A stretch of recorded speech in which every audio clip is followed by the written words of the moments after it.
Il y a 4500 ans, l'Europe du Nord émergeait lentement de l'âge de pierre. Autour du bassin méditerranéen, les deux grandes civilisations grecques et romaines n'étaient pas encore nées.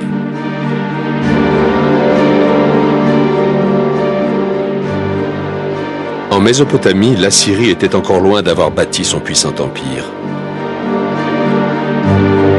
Mais au sud, à l'extrême nord-est de l'Afrique, un événement sans précédent dans le monde antique était en train de se produire.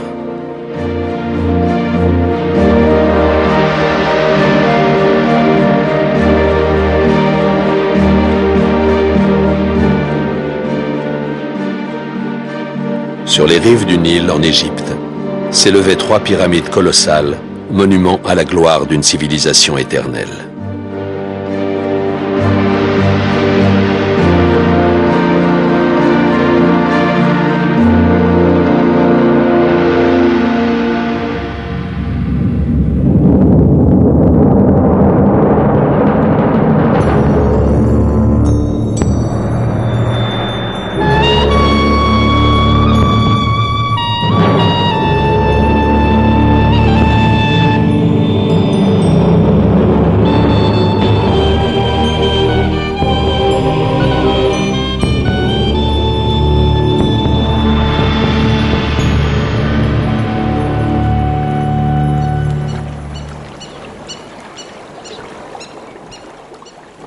Quatre siècles et demi avant la naissance du Christ, l'historien grec Hérodote découvrait l'Égypte avec stupeur. Ces merveilles étaient plus grandes que celles des autres pays, observa-t-il.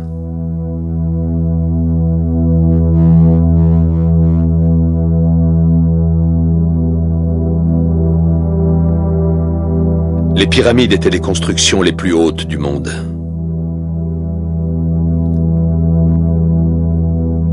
Il y avait des allées bordées de sphinx, animal fabuleux, mi-homme, mi-bête. De gigantesques piliers de pierre ou obélisques. Des statues géantes de pharaons morts depuis longtemps. Et des momies enfermées dans des sarcophages en or. Partout apparaissaient les symboles énigmatiques d'une écriture sacrée.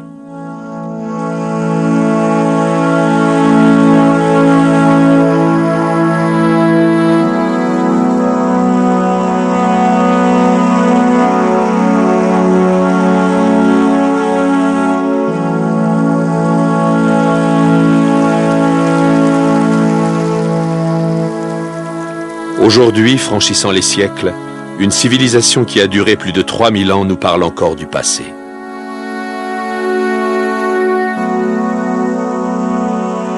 Dès l'Antiquité, l'Égypte avait déjà une histoire qui remontait très loin dans le temps. Les années nous séparant de Cléopâtre, qui régnait au 1er siècle avant Jésus-Christ, sont moins nombreuses que celles qui la séparaient des pharaons bâtisseurs de pyramides.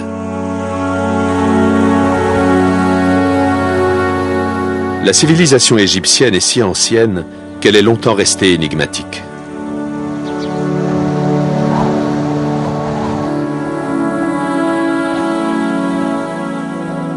Les Égyptiens eux-mêmes ignoraient leurs origines exactes.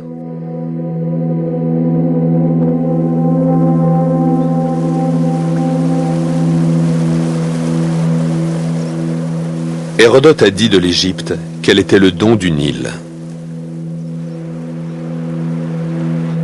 Mais les Égyptiens ont toujours été conscients de la précarité de la vie au bord du fleuve. Isolés par un désert immense, soumise aux caprices du Nil et aux variations d'un climat instable, l'Égypte a été en partie forgée par la rudesse de son environnement.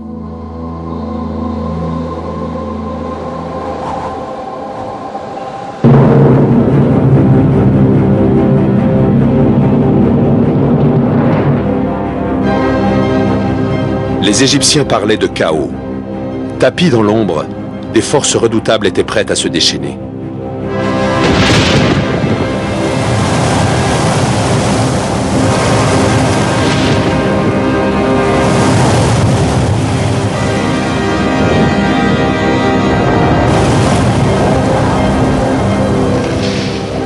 À la merci des catastrophes naturelles, ils se raccrochaient à une profonde croyance.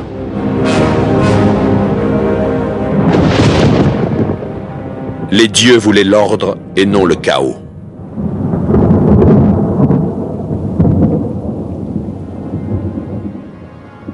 Pour maintenir l'ordre et venir à bout de la confusion, les Égyptiens attribuaient un caractère divin à leur roi. Il était un dieu vivant, incarnation d'Horus, le dieu faucon maître des cieux. Le dieu Seth, lui, annonçait le désordre.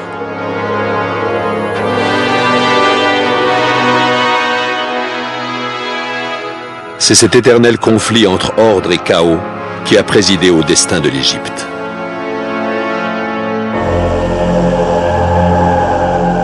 Mais pendant l'Antiquité, on a perdu la trace de ce qui s'est réellement passé.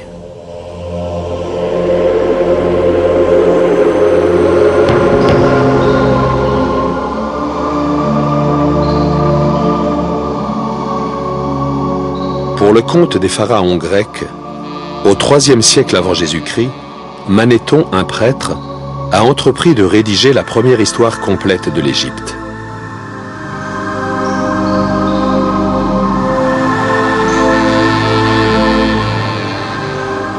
L'entreprise aurait été inconcevable si dans les bibliothèques des temples et sur les murs des sites les plus sacrés, des passages de l'histoire n'avaient déjà été consignés.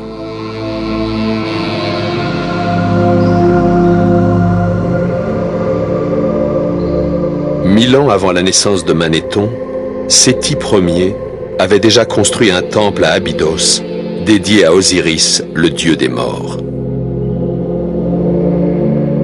Dans la chapelle consacrée aux dieux ancêtres, on voit son fils, le futur Ramsès II, lire un papyrus. Les hiéroglyphes gravés sur le mur donnent une liste de 76 noms royaux dans l'ordre chronologique.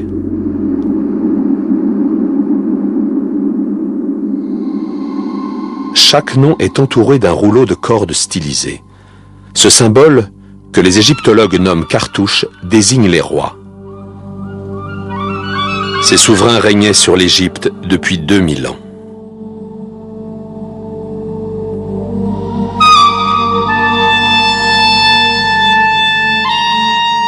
Grâce à des documents de ce genre, Manéthon a regroupé les rois en 30 dynasties.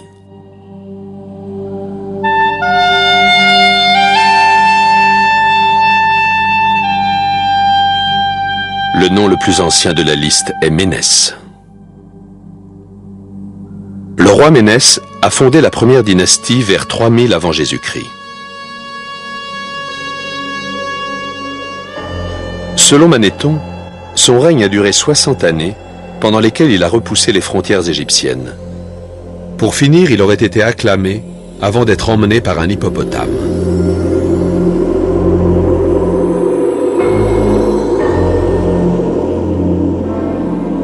Avant Ménès, l'Égypte aurait été gouvernée par des demi-dieux, les esprits des morts, dont les noms sont depuis longtemps perdus.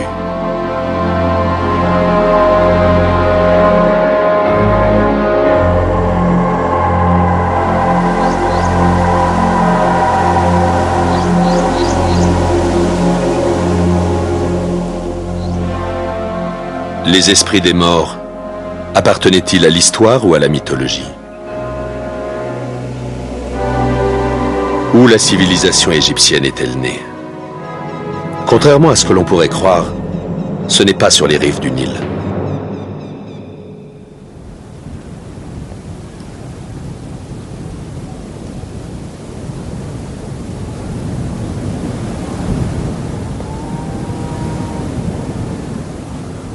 À 110 km à l'ouest du fleuve, dans le désert du Sahara, il fait si chaud et sec que le peu de pluie qui tombe s'évapore avant d'atteindre le sol.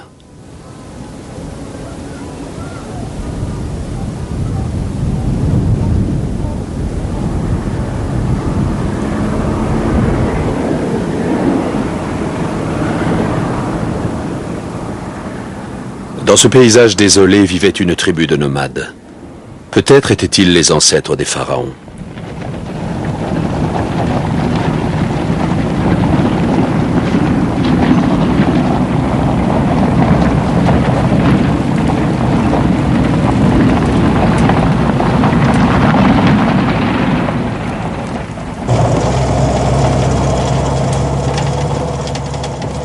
Fred Wendorf, de la Southern Methodist University de Dallas, au Texas, a dirigé une équipe internationale d'archéologues qui a fouillé le désert à la recherche d'indices confirmant l'occupation humaine.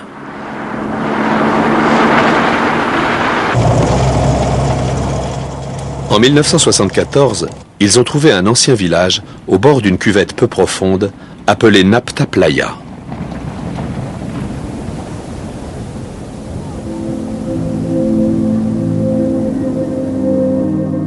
Le désert n'a pas toujours été sec et aride.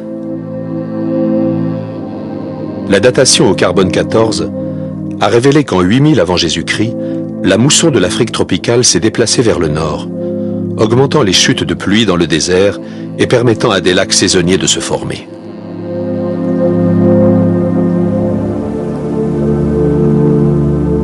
Le Nabta Playa était l'un d'eux. Au milieu de bandes de prairies où paissaient leurs troupeaux, une population s'abritait de la rigueur du désert.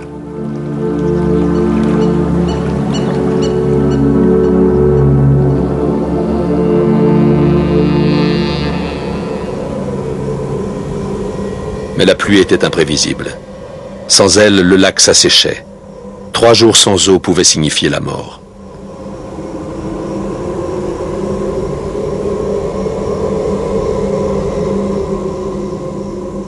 Les nomades ont continué ainsi, jusqu'à ce qu'un événement remette en cause leur survie.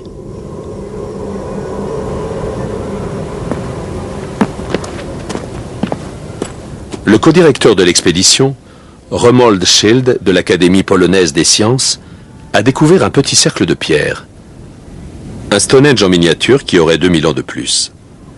Il pense qu'il servait peut-être à prédire l'arrivée de la saison des pluies.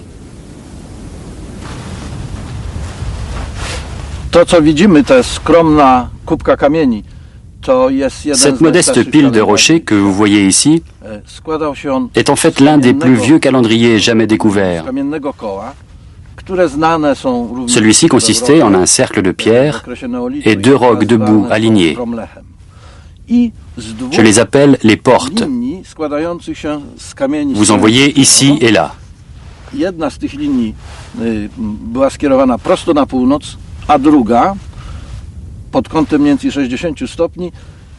L'un des alignements pointe vers le nord. L'autre indique la position du soleil le 21 juin, c'est-à-dire le premier jour de l'été et le début de la saison des pluies dans cette partie de l'Afrique.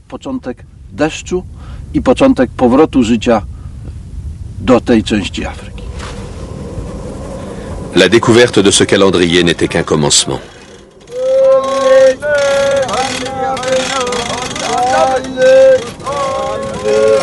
Non loin de là, plusieurs pierres arrangées en cercle marquaient l'emplacement de fosses profondes.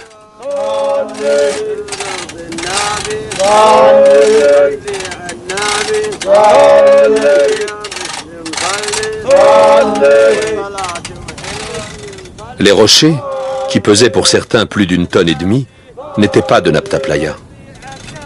Ils venaient d'une lointaine carrière. Transporter ces rocs énormes et les dresser a dû demander des efforts considérables aux habitants du désert et beaucoup d'organisation. Pourquoi se sont-ils imposés une telle épreuve?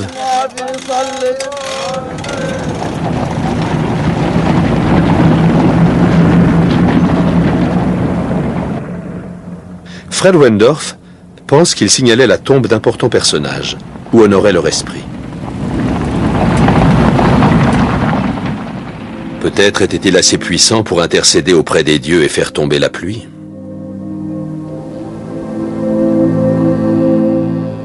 Cette fosse abritait un objet particulièrement imposant. C'était sans doute la dernière demeure d'un dirigeant ou d'un chef.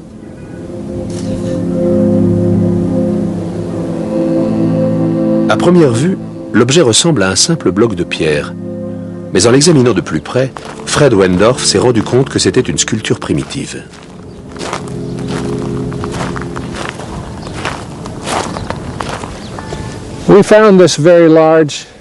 Nous avons trouvé ce grand rocher de forme singulière dans ce trou, à peu près à 1 mètre au-dessus de l'affleurement de la roche de fond qui ressemble à un champignon.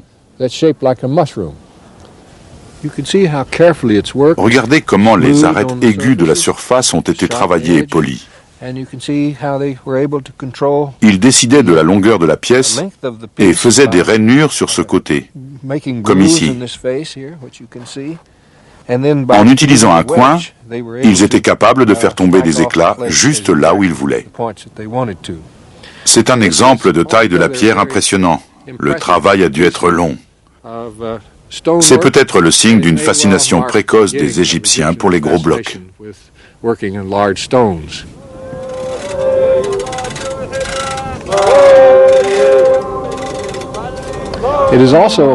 Cet objet dénote aussi un certain rang social, car il a dû employer un grand nombre d'hommes pour tailler la pierre, la placer dans cette position et préparer le fond.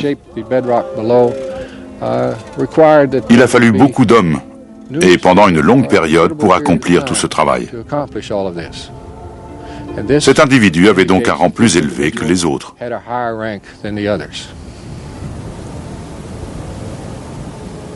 Ce roc, grossièrement taillé il y a 7000 ans, serait le premier monument pharaonique d'Égypte. Il a été érigé dans le désert en l'honneur d'un roi pour que l'ordre se substitue au chaos. Mais Napta Playa était en sursis.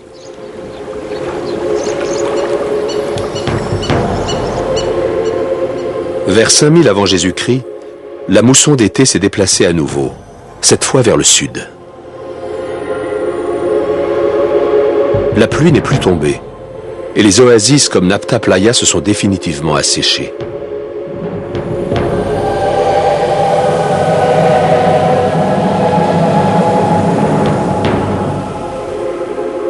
Forcée de quitter le désert, la population s'est dirigée vers l'est, en direction du Nil.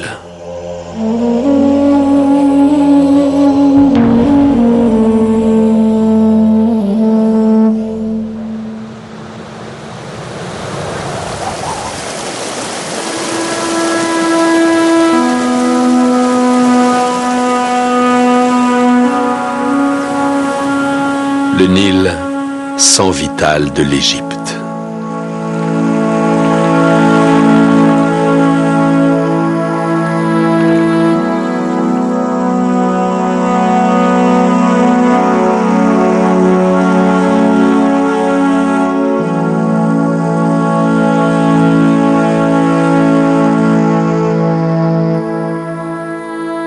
Depuis sa source en Afrique de l'Est, le fleuve coule en direction du nord sur plus de 6000 km avant de se jeter dans la Méditerranée. En Égypte, la vallée du Nil forme une oasis de plus de 900 km de long. 150 km avant de se jeter dans la mer Méditerranée, il se divise, créant un large delta.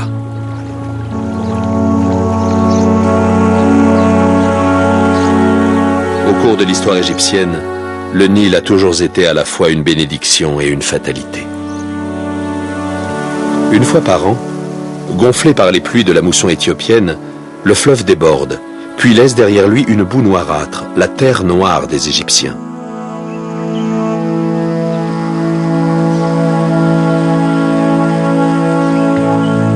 Ce riche limon fait de cette terre l'une des plus fertiles du monde.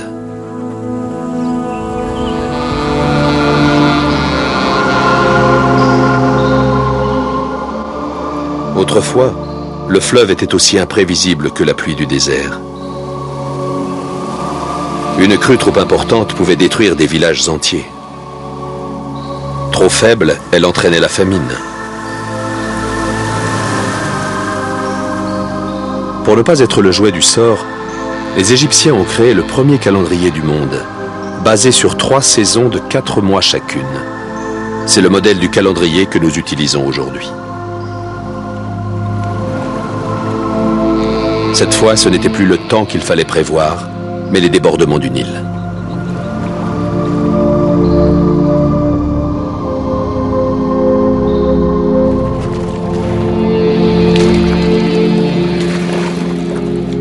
L'époque de la crue se nommait l'inondation.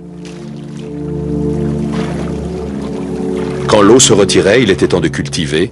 C'était l'émergence.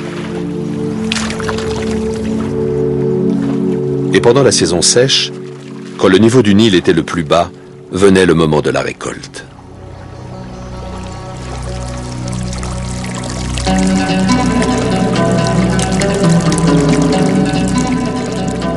Ensemble, les Égyptiens creusèrent des puits, construisirent des digues pour protéger leur village et développèrent les rudiments de la géométrie pour redessiner chaque année les limites de leur propriété.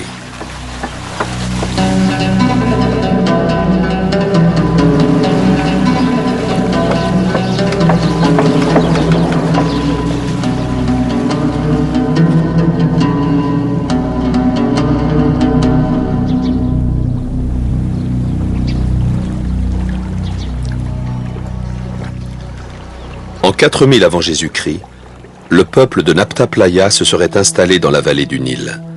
On était à l'aube de la civilisation égyptienne. Des poteries superbement décorées sont apparues, ainsi que des palettes en forme d'animal servant à mélanger les produits de beauté.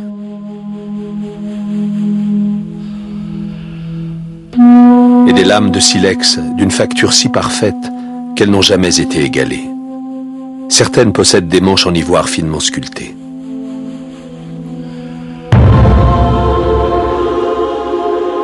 Peu à peu, entre 4000 et 3000 avant Jésus-Christ, deux puissants royaumes ont émergé.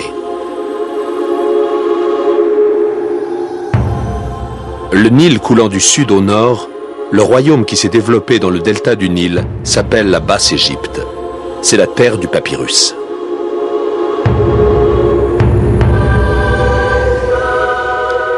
Le royaume de Haute-Égypte, le pays du jonc fleuri, est apparu dans la vallée du Nil. Les symboles de ces deux royaumes ont été liés tout au long de l'histoire égyptienne.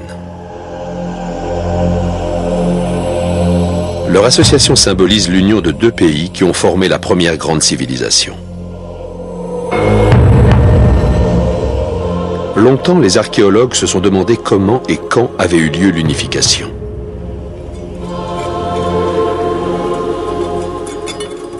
René Friedman, de l'University of California de Berkeley et ses collègues, cherchent des indices sur le site de l'ancienne capitale de la Haute-Égypte. La première ville égyptienne était appelée par les Grecs Hierakonpolis, la cité du faucon.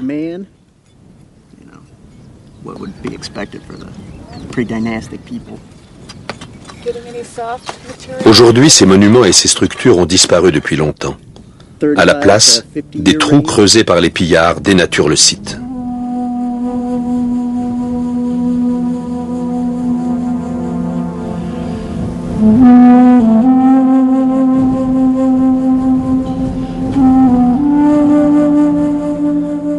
Au siècle dernier, les archéologues pensaient que dans le désert, à Hierakonpolis, il ne restait qu'un cimetière pillé sans intérêt.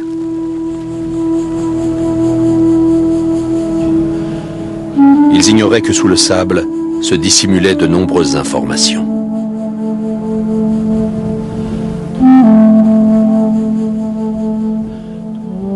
De nouvelles découvertes montrent qu'en 3500 avant Jésus-Christ, Hierakonpolis était l'une des villes du Nil les plus importantes de la vallée.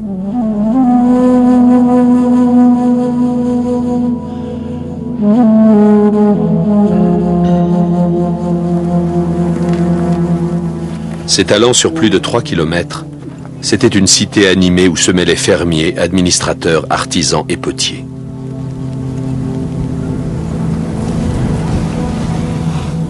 L'un des potiers fabriquait des ustensiles de cuisine pour ses voisins. Il signait en appuyant son pouce dans l'argile humide, juste sous le rebord des pots. 5000 ans plus tard, des fragments jonchent encore le sol à côté de son four.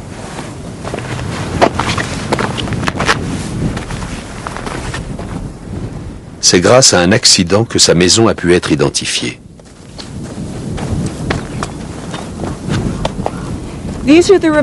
Ce sont les restes de la maison du potier. De toute l'Égypte, c'est la plus vieille maison qui a été préservée parce que le potier travaillait un peu trop près de chez lui. Par chance pour nous, et par malchance pour lui, un jour, en changeant de direction, le vent a poussé les flammes de son four vers la maison qui a pris feu. Le feu a rougi le limon et les briques de boue qui formaient la partie inférieure de la maison, puis il les a durcis. Les montants et les mâts de ces murs se sont transformés en charbon, comme on le voit encore ici.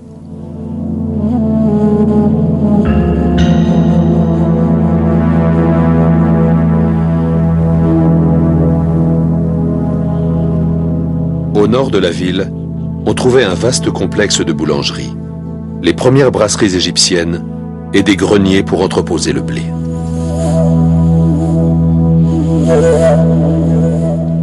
Mais la découverte la plus importante date de 1985, quand des archéologues ont trouvé plusieurs grands trous de près de 2 mètres de profondeur, assez larges pour servir de base à des massives colonnes de bois de 6 mètres de haut.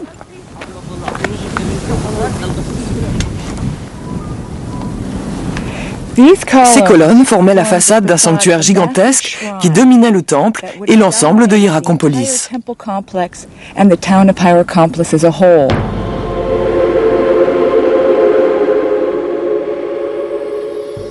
C'est le premier temple connu en Égypte.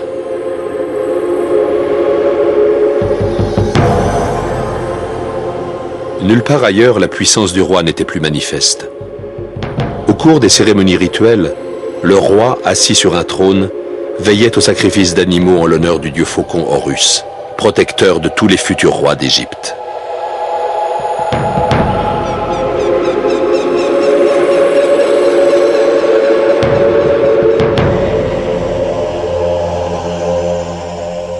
Le temple évoquait la silhouette d'un animal assis avec des cornes et une queue. Il était décoré de nombreux tapis colorés et de piliers, peut-être en cèdre du Liban.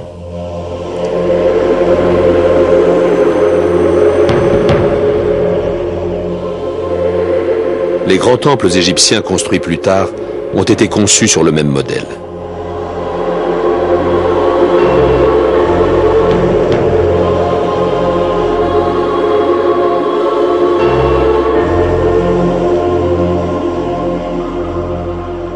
La ville du Faucon avait une rivale, Bouto, la capitale de la Basse-Égypte.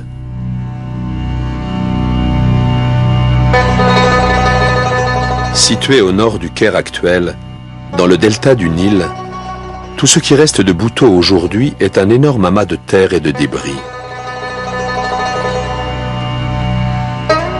Ainsi que ses pierres et ses statues, érigées 2000 ans plus tard.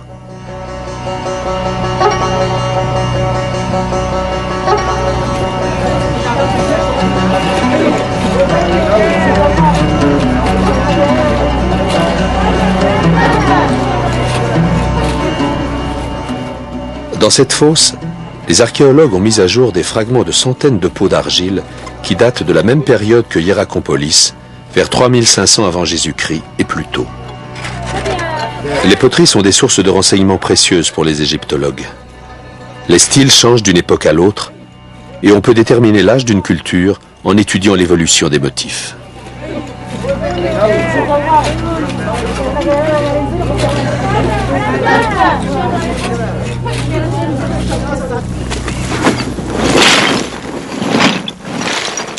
Dina Faltings, de l'Institut archéologique allemand chargé de l'excavation, est aussi spécialiste de l'étude des poteries anciennes.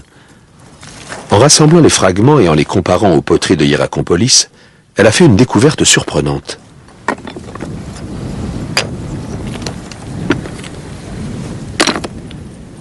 Bouto était autrefois le siège d'une culture très différente de celle de Hierakonpolis. Les pots de Bouto sont moins élaborés que ceux de Haute-Égypte.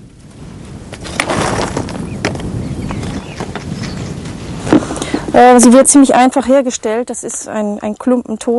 fond, on a un morceau d'argile. Il rajoutait des pièces verticales et il n'avait qu'à presser et à polir la surface pour pouvoir le fermer.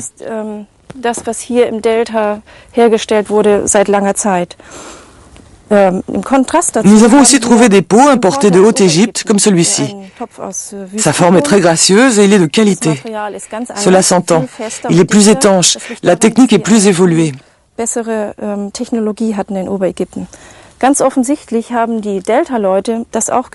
La Haute-Égypte avait de meilleurs fours, et les habitants de Basse-Égypte, qui faisaient ces pots, s'en sont rendus compte. Ils ont essayé de les imiter. Mais leur technique et leur habileté étant bien inférieures, le résultat n'est pas très probant. Und versuchten die oberägyptischen Formen zu imitieren.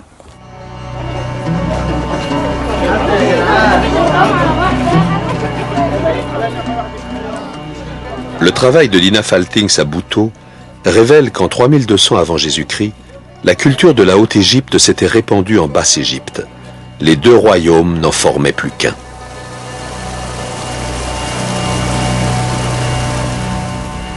Mais le passage s'est-il fait en douceur ? Ou a-t-il été violent ?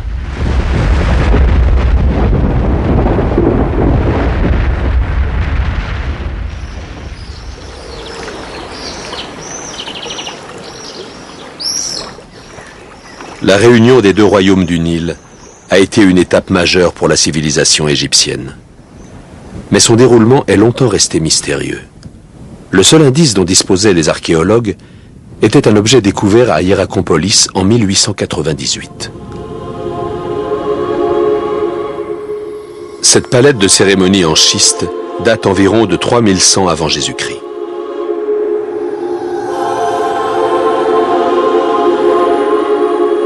Elle est dédiée à un roi de Haute-Égypte, Narmer, qui ne serait autre, selon certains, que le légendaire roi Ménès, le premier pharaon d'Égypte.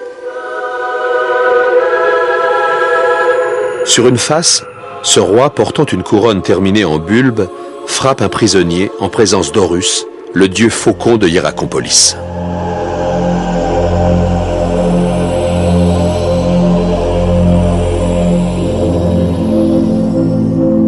De l'autre côté de la palette, Narmer, revêtu d'une couronne avec une sorte de langue enroulée, apparaît dans une procession qui se dirige vers deux rangées de prisonniers décapités. Des lions au long cou enlacés symbolisent l'union. Ce sont les couronnes qui donnent la clé de l'interprétation des deux palettes.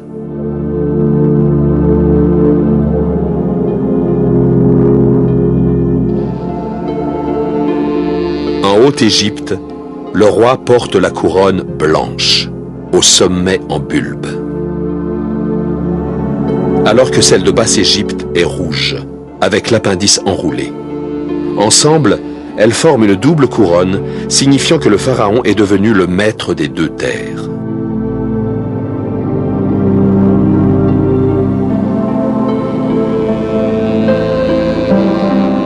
Pendant les 3000 ans qui suivent l'unification, on présente le roi ceint de la double couronne sur les statues et les temples de toute l'Égypte pour renforcer son pouvoir.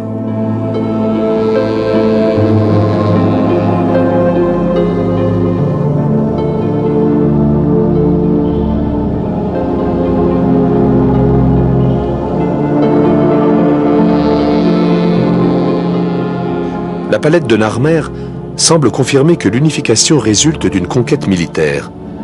Mais pendant un siècle, on n'a disposé d'aucune autre preuve, jusqu'à la découverte d'un petit objet dans la plus ancienne nécropole royale d'Égypte, à Abydos.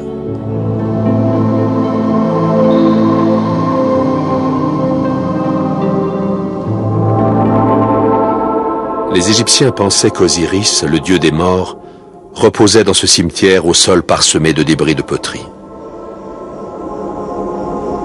C'est tout ce qu'il reste des offrandes dédiées à l'un des plus grands dieux égyptiens.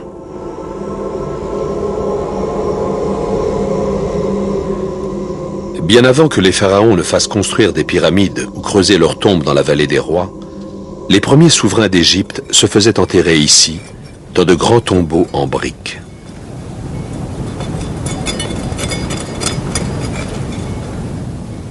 Au début du siècle, à la suite de fouilles approfondies, on pensait qu'Abydos avait livré tous ses secrets. Mais en 1977, l'archéologue allemand Günther Dreyer a rouvert le site.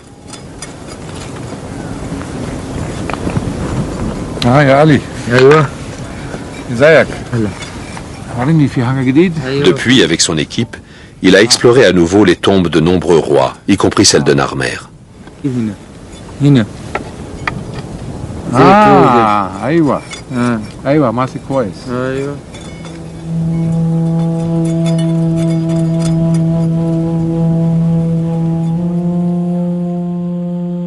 Il a montré beaucoup d'intérêt pour une plaquette en ivoire. Ce type de plaquette était à l'origine attaché à des jarres d'huile. Malgré sa petitesse, elle réservait à l'archéologue une surprise de taille. Il semblerait qu'elle décrive le même événement que la palette de Narmer.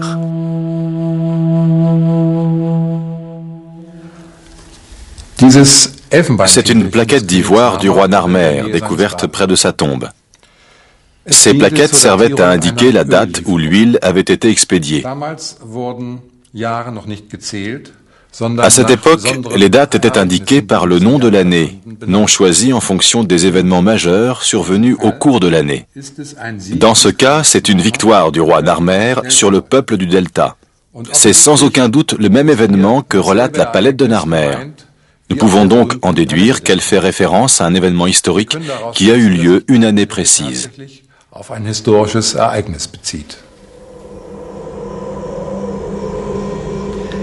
Mais ce n'est qu'une pièce du puzzle. Une autre découverte à Abydos suggère que le processus d'unification avait commencé bien avant Narmer, au moins 5 générations plus tôt. Sous cet amas de décombres, Dreyer a mis à jour les tombes de rois d'une dynastie jusque-là inconnue, que les égyptologues ont baptisée la dynastie 0. Dans les tombes, on a découvert d'autres plaquettes, encore plus étonnantes que la première. À cet endroit se trouvait la preuve gravée dans l'ivoire que les Égyptiens avaient mis au point un système d'écriture très évolué, d'une part plus tôt qu'on ne le pensait, et d'autre part avant les Sumériens en Mésopotamie, à qui on attribuait l'invention de l'écriture.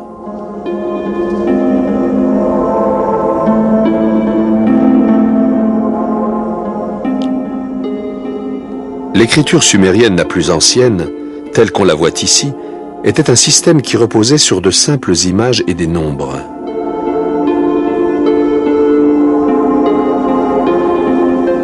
Tandis que l'écriture égyptienne comptait des signes représentant des sons comme les alphabets modernes. Le serpent représente le son dje. Avec les 2 triangles qui suivent, il se prononce djou, ce qui signifie montagne. Le groupe se lit « Les montagnes de l'obscurité » en référence à l'ouest où le soleil se couche.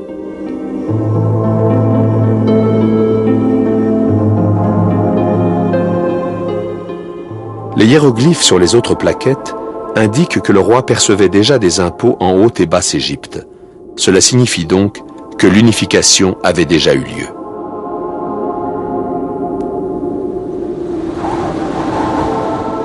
Pour consolider le royaume, une nouvelle capitale a été construite à la frontière de la Haute et de la Basse Égypte.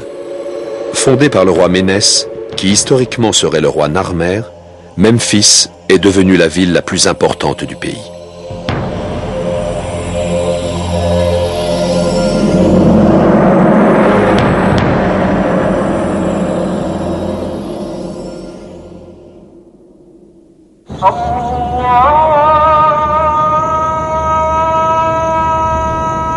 Pendant 3000 ans, les pharaons ont dirigé l'Égypte depuis la capitale.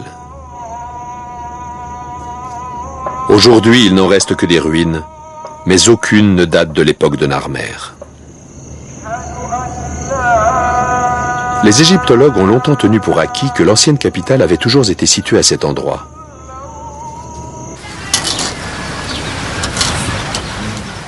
Mais David Jeffrey, de l'Egypt Exploration Society, pense que Memphis a été déplacé. Il a passé 9 ans à essayer de la retrouver.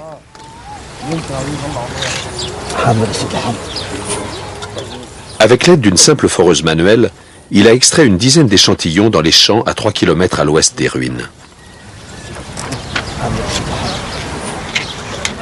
La carotte a montré qu'il y avait une couche importante d'objets fabriqués à 3 mètres sous la surface.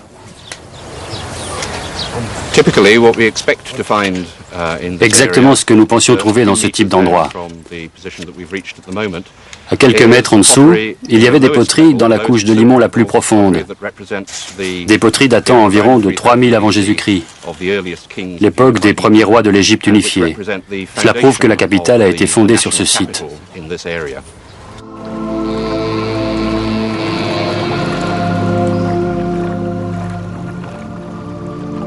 Pourquoi la première capitale nationale, une ville majestueuse qui abritait temples et palais, maisons et bâtiments administratifs, aurait-elle été déplacée? Sinon à cause de deux éléments naturels incontrôlables, le désert et le Nil. Nous sommes juste au bord du désert occidental. Nous dominons la vallée du Nil et on voit les falaises à l'est. La vallée ne fait que 7 km de large ici. Elle a la même largeur que la partie nord de la vallée.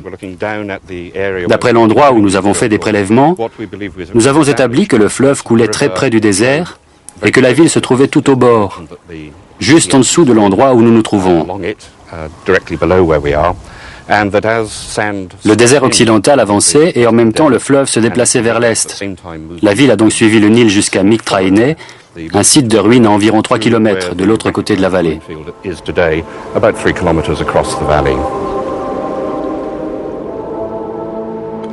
Le chaos n'a jamais cessé de menacer les Égyptiens, qui devaient s'adapter aux modifications du cours du Nil et à l'avancée du désert.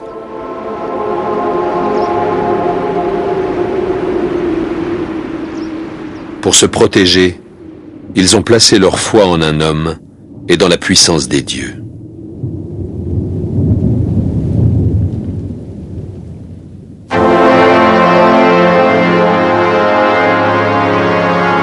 Pensant qu'il éloignerait les catastrophes, les Égyptiens ont investi leur souverain du pouvoir absolu et l'ont vénéré comme un dieu. Seul un dieu pouvait communiquer avec les autres dieux. Seul un dieu pouvait remédier au chaos. Pour préserver l'ordre, Maat, personnifié par une déesse qui figurait assise avec une plume sur la tête, le pharaon accomplissait des rituels quotidiens. Afin d'apaiser les dieux, il construisait des temples où il leur offrait à boire, à manger et d'autres présents.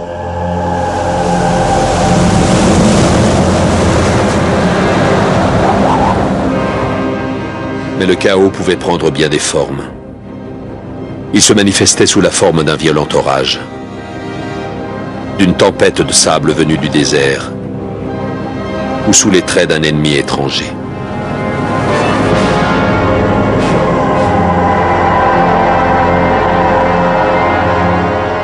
Les pharaons apparaissent souvent en guerriers triomphants dans l'histoire égyptienne. Cette représentation de Ramsès II figure sur un temple construit environ 2000 ans après la conquête de la Basse-Égypte par Narmer.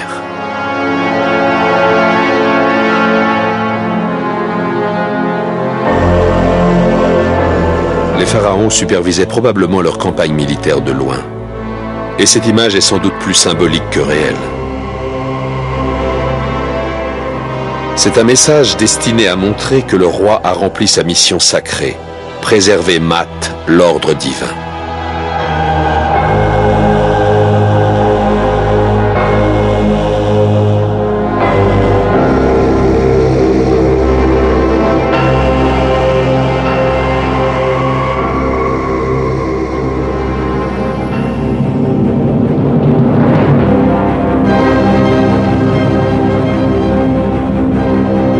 En 2250 avant Jésus-Christ, un haut dignitaire de la cour nommé Houni a fait graver sur les murs de sa tombe les détails de son extraordinaire carrière. Houni relate comment son pharaon, le roi Pépi, a traité une tribu de bédouins en maraude. Quand Sa Majesté décida d'agir contre ceux qui vivent dans les déserts de l'Est, il leva une armée de dizaines de milliers d'hommes venant de toute la Haute-Égypte. Il y avait des nobles et des chefs. C'est moi qui les commandais.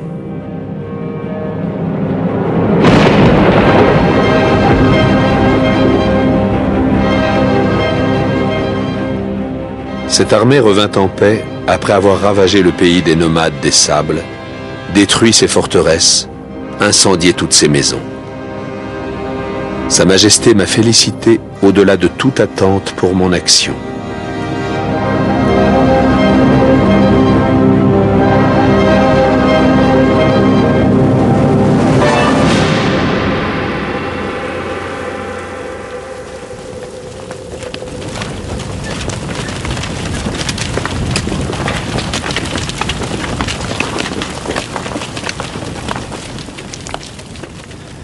Le chaos pouvait aussi surgir de nulle part avec une puissance effrayante.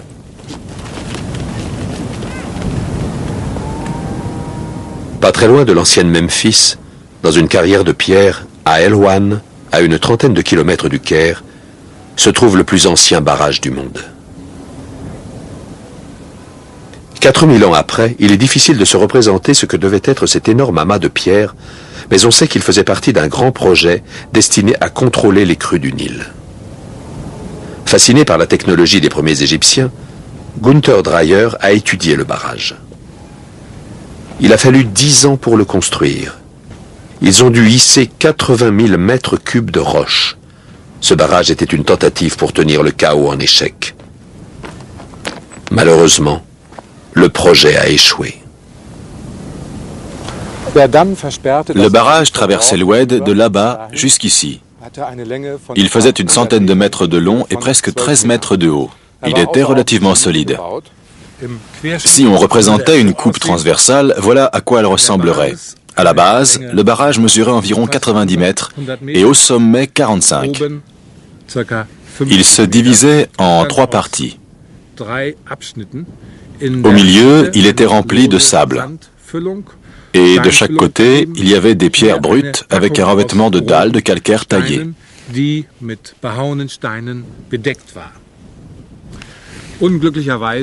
Mais le barrage a été forcé avant d'être fini.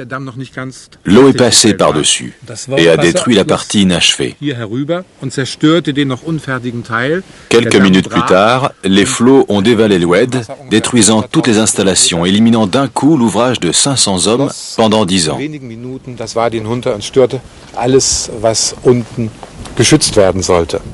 So war die Arbeit von ungefähr 10 Jahren und 500 Arbeitern im Nu buchstäblich den Bach hinuntergegangen.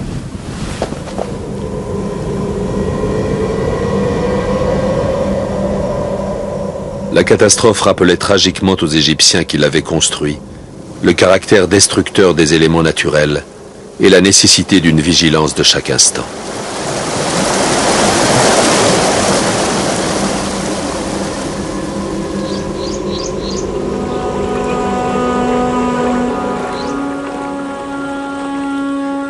La vision égyptienne du cosmos a été façonnée par son environnement, produisant une civilisation plus durable que les autres.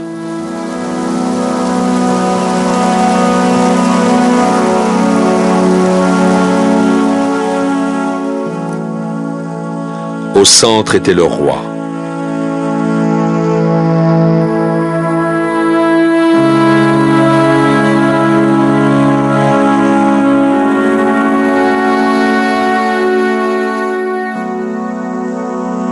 Utilisant des talents forgés dans le désert par ses ancêtres et perfectionnés sur les bords du Nil à l'humeur capricieuse, il maintenait l'équilibre de l'univers avec justice et piété.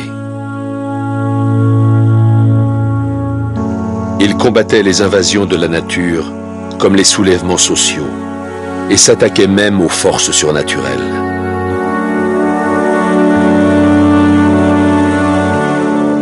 Pourtant, il finissait toujours par être vaincu, car il y avait une bataille qu'il ne pouvait gagner.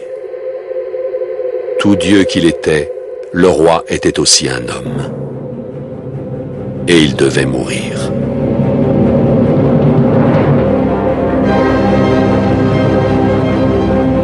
Pour éviter que des calamités ne s'abattent sur son peuple, il a ordonné aux Égyptiens de commencer à traîner d'énormes pierres jusqu'au bord du désert. Lentement, un nouveau type de monument, qui un jour symboliserait le triomphe ultime du roi, est apparu. Il ne visait rien d'autre que la vie éternelle. L'âge des constructeurs de pyramides pouvait commencer.